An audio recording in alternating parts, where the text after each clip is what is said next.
വചനം 42 വാക്കർത്ഥം.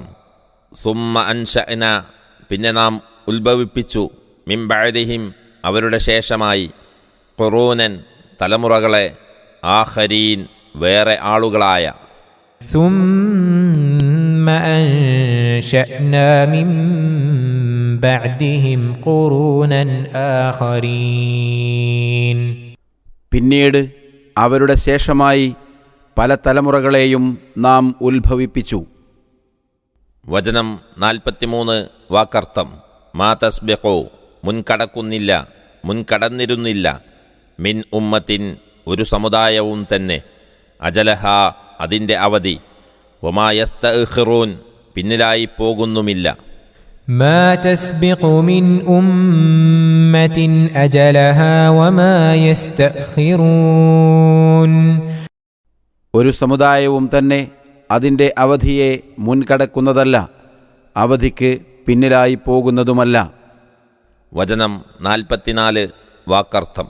സുമ്മ അർസൽന പിന്നെ നാം അയച്ചു, റുസുലന നമ്മുടെ റസൂലുകളെ, തത്ര തുടർച്ചയായി, തുടരെ തുടരെ, കുല്ലമാ ജാഅ വരുമ്പോഴെല്ലാം, ഉമ്മത്തൻ ഒരു സമുദായത്തിന്, റസൂലുഹ അതിൻ്റെ റസൂൽ, കദ്ദബൂഹു അവർ അദ്ദേഹത്തെ വ്യാജമാക്കി, ഫഅത്ബഅന അങ്ങനെ നാം അനുഗമിപ്പിച്ചു, തുടർത്തിവിട്ടു, ബഅദഹും അവരിൽ ചിലരെ, ബഅദൻ ചിലരോട്, വജഅൽനാഹും അവരെ നാം ആക്കുകയും ചെയ്തു, അഹാദീസ വർത്തമാനങ്ങൾ, കഥാവിഷയങ്ങൾ, ഫബഉദൻ അപ്പോൾ വിദൂരത, ലിഖൗമിൻ ഒരു ജനങ്ങൾക്ക്, ലാ യുഅ്മിനൂൻ വിശ്വസിക്കാത്ത.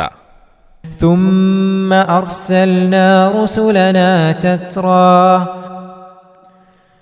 كلما جاء أمة رسولها كذبوه فأتبعنا بعضهم بعضا وجعلناهم أحاديث فبعدا لقوم لا يؤمنون പിന്നീട് നാം നമ്മുടെ ദൂതന്മാരെ അഥവാ റസൂലുകളെ തുടരെ തുടരെ അയച്ചുകൊണ്ടിരുന്നു. ഓരോ സമുദായത്തിനും അതിൻ്റെ ദൂതൻ വരുമ്പോഴെല്ലാം അവർ അദ്ദേഹത്തെ വ്യാജമാക്കുകയാണ് ചെയ്തത്.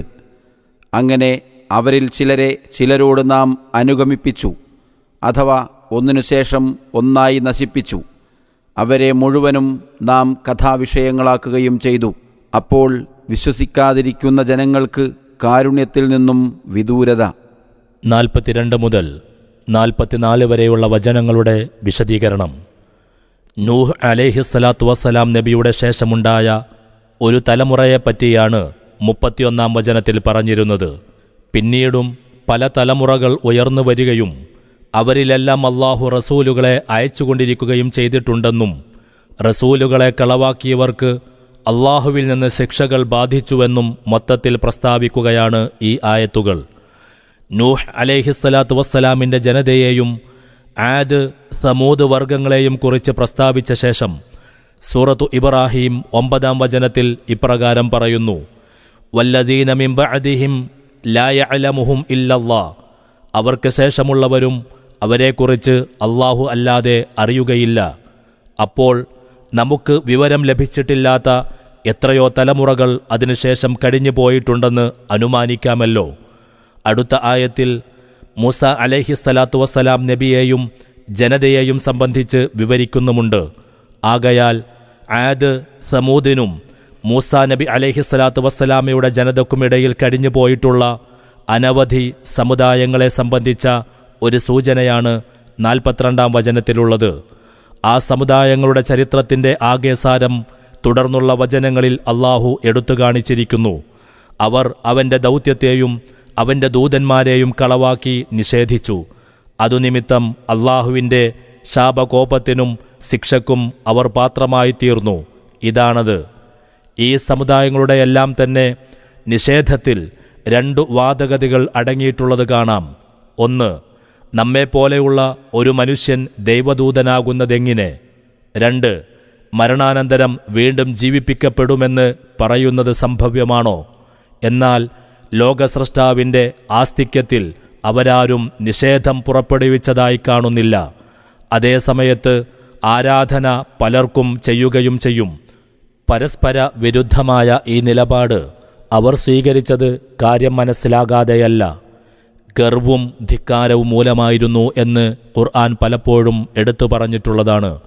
ധിക്കാരം അതിര് കവിയുമ്പോൾ ഓരോ സമുദായവും അതതിന് നിശ്ചയിക്കപ്പെട്ട കൃത്യസമയത്തു തന്നെ ഓരോ തരം ശിക്ഷയിൽ അകപ്പെട്ട് നാമാവശേഷമായി പോകുന്നു.